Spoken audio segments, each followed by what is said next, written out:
एक गरीब किसान की दर्द भरी कहानी। जून का महीना था। चिलचिलाती धूप में रामलाल अपने मन में बड़बड़ाता हुआ जा रहा था। धूप इतनी तेज थी कि जमीन भी आग सी तप रही थी। रामलाल के पैर में चंपल भी नहीं थी। वो नंगे पैर लंबे लंबे पगों से आगे बढ़ता जा रहा था। उसको अपनी नहीं बल्कि अपने खेतों की बहुत ज्यादा फिक्र थी।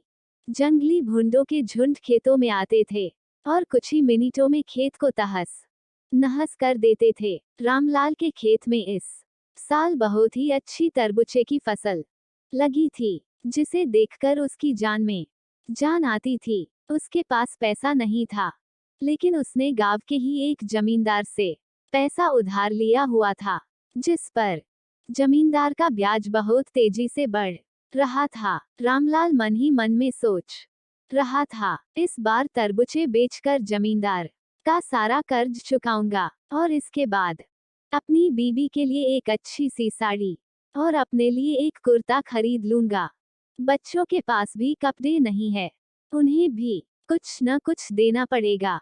आगे सर्दी भी आने वाली है, जिसके लिए रजाई और कंबल भी लेना पड़ेगा। वह यही सब अपने मन में बड़बड़ाते हुए खेतों की तरफ जा रहा था। उसे अपने पैरों की फिक्र नहीं थी। आम आदमी तो ऐसी गर्मी में नंगे पैर नहीं चल पाता, लेकिन रामलाल अपने मन में सपने देखता हुआ अपने खेतों की ओर बढ़ता चला जा रहा था।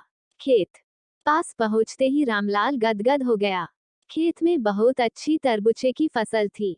वो हर समय खेत में ही आते जाते रहता था, क्योंकि अगर धोखे से भी भूंड आ गया तो उसका पूरा का पूरा खेत कुछ ही समय में खत्म हो जाएगा और उसके सपने मिट्टी में मिल जाएंगे। इसलिए रामलाल दिन में और रात में पूरा समय खेत में ही गुजारता था।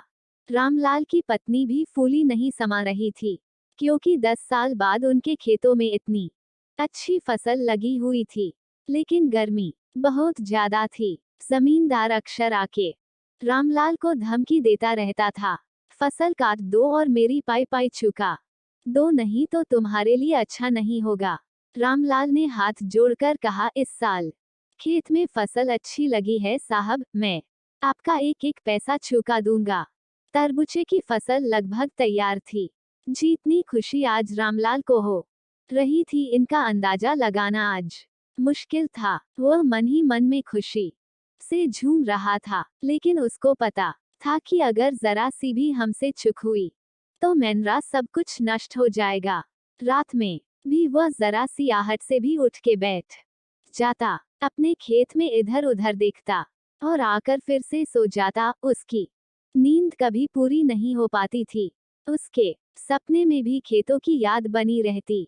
3 दिन बाद अब तरबूजे की फसल को कटाई करके शहर भेजने वाला था। रामलाल और उसकी पत्नी बहुत खुश थे। उन्हें पता था कि अब हमारा भी अच्छा समय शुरू होने वाला था। हम सब भी अच्छे कपड़े पहनेंगे, हमारे पास भी रजाई और गुदगुदे गद्दे होंगे, ताकि सर्दी में पूरी रात ठिठुर ठिठुर कर ना गुजारनी पड़े। रामलाल और उसकी पत्नी ने हजारों सपने अपने मन में संजो के बैठे थे, क्योंकि फसल इतनी जो अच्छी थी। रामलाल की फसल देख कर पड़ोसियों को भी जलन हो रही थी। रामलाल ने अपने पूरे खून पसीना लगाकर फसल तैयार की थी। 4 बीघे की फसल गांव में किसी ने पहली बार की थी, और इतनी अच्छी फसल शायद आस पास के गांव में कई साल बाद रामलाल ने की थी। खेत में तरबूजे चमक रहे थे। इस साल तरबूजे की कीमत भी बहुत अच्छा था, इसलिए रामलाल सोच रहा था कि उसका सारा कर्ज चुकता हो जाएगा और बहुत सारे रुपये भी बच जाएंगे। अगले दिन रामलाल सुबह जगा, और हालांकि रात वह सो नहीं पाया था। रात भर जानवरों को भगता रहा, मगर सुबह जब उसने अपनी फसल को देखा तो एकदम से उसकी खुशी से उनका चेहरा एकदम लाल हो गया। उसकी पत्नी खाने का लेके खेत में आई और रामलाल को खाना खिलाया, और उसके बाद रामलाल आराम करने लगा। रामलाल की पत्नी खाना देकर चली गई। रामलाल खेत में एक छोटी सी लकड़ी की झोपड़ी बनाकर रहता था।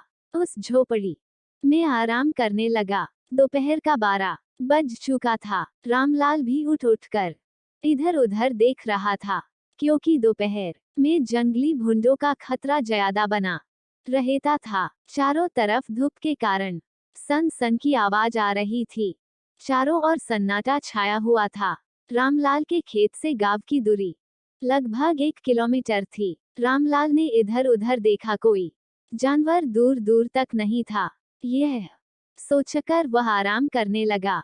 इतने में ही उसे कब नींद आ गई, उसे पता ही नहीं चला। रामलाल को नींद आते ही एक भुंड का बड़ा झुंड आया और उसके खेत में टूट पड़ा। रामलाल इतना थका हुआ था कि वह बहुत ही गहरी नींद में सो गया।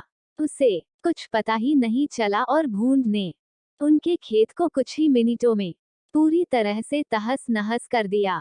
सारे तरबूजे और पौधे पूरी तरह नष्ट कर दिया। रामलाल नींद में सपने देख रहा था। भूंडों ने पूरा का पूरा खेत साफ कर दिया था। दोपहर को 3 बजे के आसपास जब रामलाल की पत्नी खेत में आई, तब खेत में उस समय सिर्फ 2 ही भूंड घूम रहे थे। बाकी खेत पूरी तरह से साफ हो गया था। उसमें एक भी तरबूजा नहीं बचा था। रामलाल की पत्नी दौड़ती हुई गई जहां रामलाल सोया हुआ था।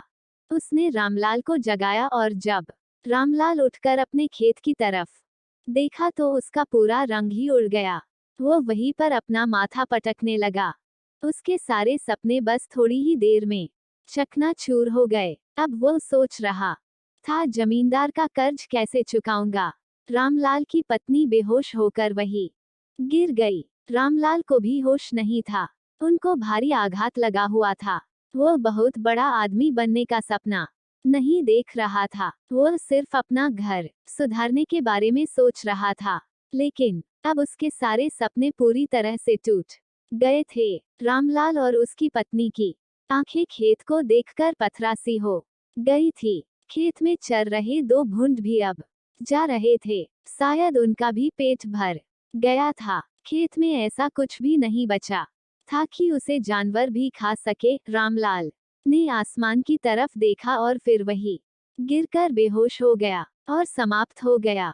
दोस्तों, आपको मेरी ये कहानी पसंद आई हो तो लाइक, कमेंट और शेयर करे दे और साथ ही चैनल को सब्सक्राइब कर ले और साथ ही बेल आइकॉन भी दबा दे ताकि हम जब भी कोई नई कहानी डाले सबसे पहला नोटिफिकेशन आपको मिले। आप सभी को मेरी तरफ से धन्यवाद।